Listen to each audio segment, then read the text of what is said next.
ದ್ವೇಷ ಭಾಷಣ ಮಸೂದೆಯನ್ನ ಮಂಡಿಸಲಾಯಿತು. ಇದೇ ವಿಚಾರವಾಗಿ ಬಿಜೆಪಿಗರು ಇದಕ್ಕೆ ವಿರೋಧವನ್ನ ವ್ಯಕ್ತಪಡಿಸಿದರು.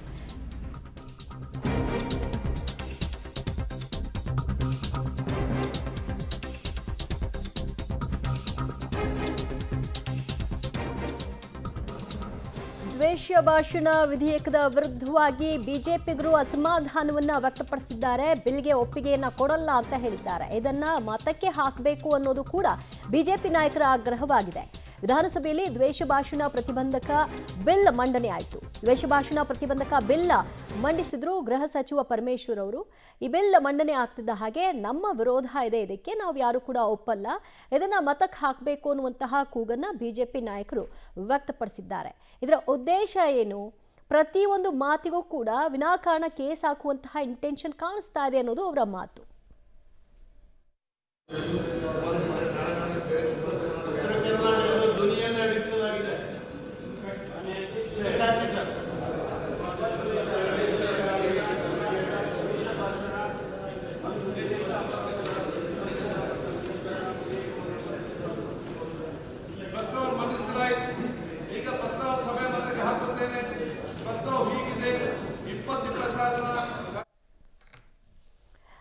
ದ್ವೇಷ ಭಾಷಣ ತಡೆ ವಿಧೇಯಕದಲ್ಲಿ ಹಾಗಾದ್ರೆ ಏನಿದೆ? ವ್ಯಕ್ತಿಗೆ ಮಾನಹಾನಿ ಮಾಡುವ ಅಥವಾ ದ್ವೇಷವನ್ನ ಉತ್ತೇಜಿಸುವುದು ಅಪರಾಧ ಅಂತ ಪರಿಗಣಿಸಲಾಗುತ್ತೆ.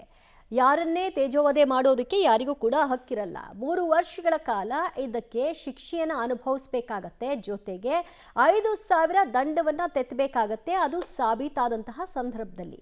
ಮತ್ತು ದ್ವೇಷ ಭಾಷಣವನ್ನ ಉತ್ತೇಜಿಸುವಂತೆ ಉದ್ದೇಶಪೂರ್ವಕವಾಗಿ ಪ್ರಕಟಿಸುವವರಿಗೂ ಕೂಡ ಶಿಕ್ಷೆ ಅಂತ. ಕೇವಲ ದ್ವೇಷ ಭಾಷಣ ಮಾಡಿದವರಲ್ಲ, ಅದನ್ನ ವೈರಲ್ ಮಾಡೋರ ವಿರುದ್ಧವೂ ಕೂಡ ಕ್ರಮ.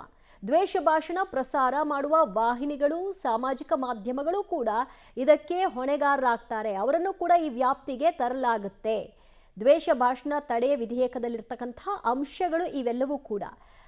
ಇನ್ನು ನೆಟ್ವರ್ಕ್ ಸೇವಾ ಪೂರೈಕೆದಾರರು, ಇಂಟರ್ನೆಟ್ ಸೇವಾ ಪೂರೈಕೆದಾರರು ಕೂಡ ಇದರ ವ್ಯಾಪ್ತಿಗೆ ಬರ್ತಾರೆ. ಇಲ್ಲಿಯವರೆಗೂ ಯಾರೋ ಮಾಡಿದ್ರು, ಇನ್ಯಾರೋ ವೈರಲ್ ಮಾಡಿಕೊಂಡು ಮಜಾ ತಗೊಳ್ತಾ ಇದ್ರು. ಈಗ ಅದು ಯಾವುದಕ್ಕೂ ಕೂಡ ಅವಕಾಶ ಮಾಡಿಕೊಡಲ್ಲ. ಕಡಿವಾಣ ಹಾಕ್ತೀವಿ ಈ ಒಂದು ಬಿಲ್ನ ತರೋ ಮೂಲಕವಾಗಿ ಅನ್ನುವಂತಹ ಸರ್ಕಾರದ ನಿಲುವು. ನೆಟ್ವರ್ಕ್ ಸೇವಾ ಪೂರೈಕೆದಾರರು, ಇಂಟರ್ನೆಟ್ ಸೇವಾ ವ್ಯಾಪ್ತಿಗೆ ಬರುವಂಥವರು ಕೂಡ ಇದರಲ್ಲಿರ್ತಾರೆ.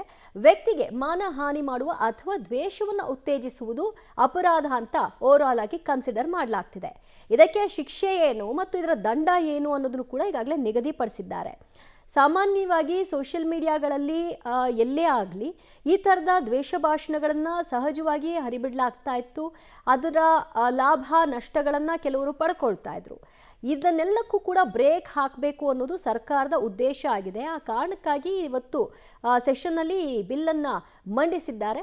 ಆದರೆ ಬಿಜೆಪಿಗಳು ಇದಕ್ಕೆ ತೀವ್ರ ವಿರೋಧವನ್ನು ವ್ಯಕ್ತಪಡಿಸ್ತಾ ಇದ್ದಾರೆ. ಇದು ಟಾರ್ಗೆಟ್ ಮಾಡೋ ಸಲುವಾಗಿಯೇ ಈ ಬಿಲ್ಲನ್ನು ತರಲಾಗ್ತಾ ಇದೆ, ಇದರ ಉದ್ದೇಶವೇ ಟಾರ್ಗೆಟ್ ಅನ್ನುವಂಥದ್ದು ಅವರ ಆರೋಪ. ಆ ಕಾರಣಕ್ಕೆ ಇದನ್ನು ನಾವು ಒಪ್ಪಲ್ಲ ಅಂತ ಹೇಳ್ತಿದ್ದಾರಾದರೂ ಕೂಡ ಅವರ ನಂಬರ್ಸ್ನ ಆಧಾರದ ಮೇಲೆ ನೋಡಿದಾಗ ಈ ಬಿಲ್ ಪಾಸ್ ಆಗೋದು ಸಹಜ, ನಿಶ್ಚಿತ ಅನ್ನೋದು ಕಾಣಿಸ್ತಾ ಇದೆ.